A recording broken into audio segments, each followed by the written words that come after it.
Welcome back. In sports, New Zealand's cricketers had more than sport on their minds when they arrived in Nagpur on Wednesday ahead of their World Cup group match against old rivals Australia. 2 members of the team's support staff have flown home to join their families after their homes were hit by the earthquake, which devastated Christchurch on Tuesday. The New Zealand flag will fly at half-mast when the Kiwis meet defending champions Australia in their Group B match on Friday. Both sides go into the match on the back of opening game victories.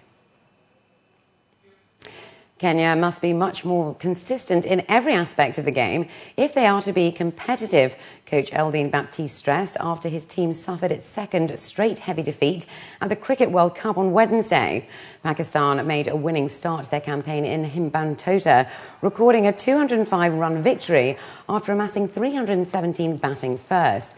Kenya were rolled for just 112 in reply, 5 days after being bowled out by New Zealand for 69, on the way to being thrashed by 10 wickets. Pakistan's next match is against one of the tournament favourites in Sri Lanka in Colombo on Saturday. Captain Shahid Afridi told reporters his team's opening win was perfect preparation for such an encounter. You know how important the next game is, and I think Sri Lanka is the best team. Especially in their own conditions. And I think the way we played this game, so definitely we'll go with the same strength and we try to deliver as best as we can. Tiger Woods, Steve Stricker and holder Ian Poulter made early exits as the opening round of the WGC Accenture Match Play Championship lived up to its reputation of wild unpredictability on Wednesday. There were 14 upsets in all from the 32 matches at Dove Mountain's Ritz-Carlton Golf Club, fulfilling world #1 Lee Westwood's pre-tournament description of the first day as one of the most exciting days of the year. 3 times champion Woods, striving to end a winless run of 15 months, was eliminated by 65th ranked Dane Thomas Bourne after 19 holes. The tournament record 8 matches went into extra holes, but 3 of the top 4 seeds ensured a measure of normalcy with comfortable victories. Novak Djokovic repelled a determined challenge from Spanish left-hander Feliciano Lopez as he continued the defence of his Dubai Championships title with a 3-set win on Wednesday. Second seed Djokovic won 6-3, 2-6, 6-4, but the outcome hung in the balance until the final few minutes as Lopez, who reached the final in 2004 and 2008, tormented Djokovic with a varied and aggressive game. Serb Djokovic took the opening set with just 1 break of serve, leading 3-1 when Lopez double faulted, but he was quickly in trouble in the second. Djokovic began strongly in the third, showing more aggression as he broke to lead 1-0. And although Lopez levelled at 3-3, Djokovic regained the advantage in the next game, and that proved decisive. I knew, and I was expecting a tough one. He's a big server. It's a fast surface. He's using the serve really well, playing serve and volley. And, you know, I was, to be honest, a little bit surprised in the second set the way he was returning a lot of serves back and playing quite well from the baseline, aggressive. And, you know, he was a better player through that second set. You know, I managed to play well in when I needed to, and just happy to go through. Manchester United gained a valuable 0-0 draw at Olympique Marseille in the Champions League on Wednesday, but their uninspired display will not have had the likes of Barcelona shaking in their boots. With Ryan Giggs injured, Wayne Rooney still not firing, Dimitar Berbatov inconsistent, and Nani flattering to deceive, the spark was indeed missing at the Stade Velodrome, where the vibrant fans offered the only element of colour. The game summed up United's season, and fans will fear for their prospects further into the competition. The hosts struggled to create anything concrete, and United boss Alex Ferguson remained confident that the Premier League leaders would progress to the quarter-finals in the second leg at Old Trafford on March the 15th. The real reason I think that you have to give credit to Marseille for pressing the ball really well. I think that they made it difficult for us and didn't give us time on the ball, and you have to give them credit for that. But I think that, you know, our own pitch, our own ground will be much, much better. For the 7th year running, Alan, the Middle East's biggest celebrity magazine, celebrated its Hot 100 awards in true style. Held at the Maiden Hotel, this event celebrated the movers and shakers of the UAE.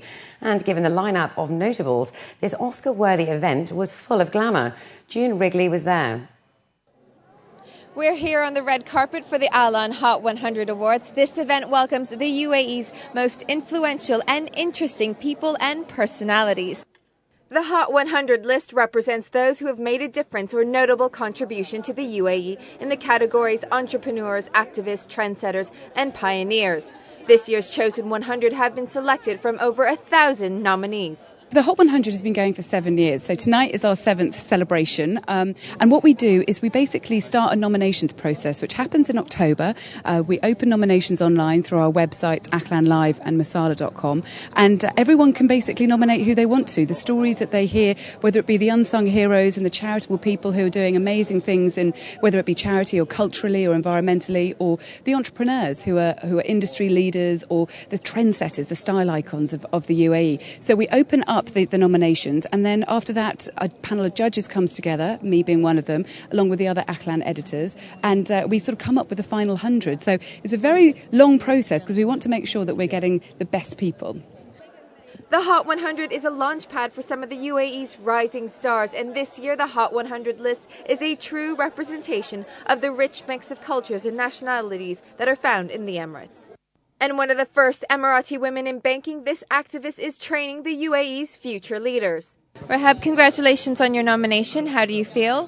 Thank you very much. I feel happy and glad that I've been chosen as one of the Hot 100. I'm training my own people and to be in their career path and to guide them in their career development, which is a very good feeling for me.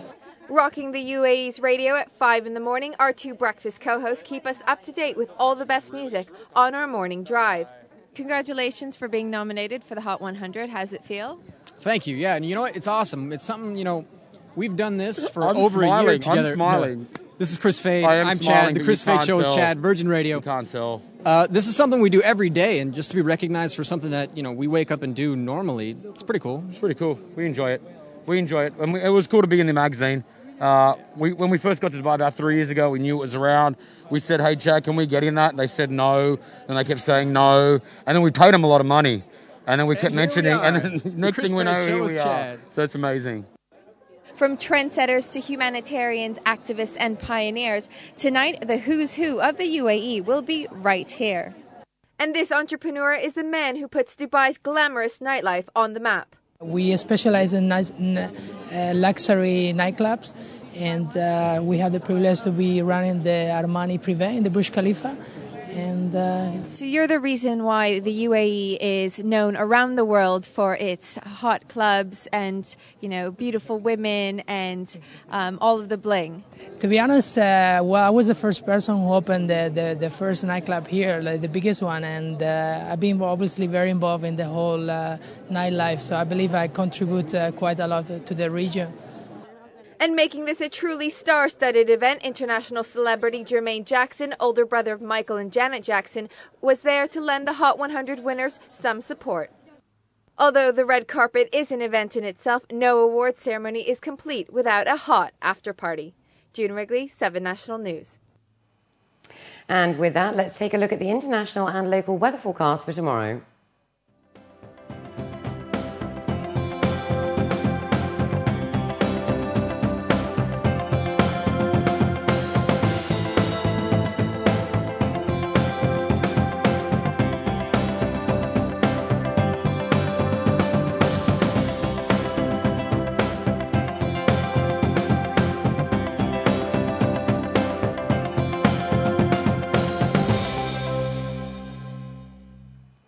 And before we head out, here are the top stories again. US and UAE renew ties. Dubai Metro to increase trains during peak hour. Al Maktoum International officially opens for general aviation operations. And Zain board members claim Etisalat's bid will not go through.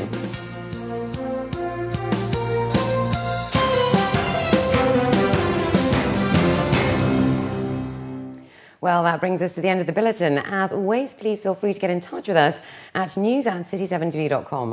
Or why not call us on 04367 2230.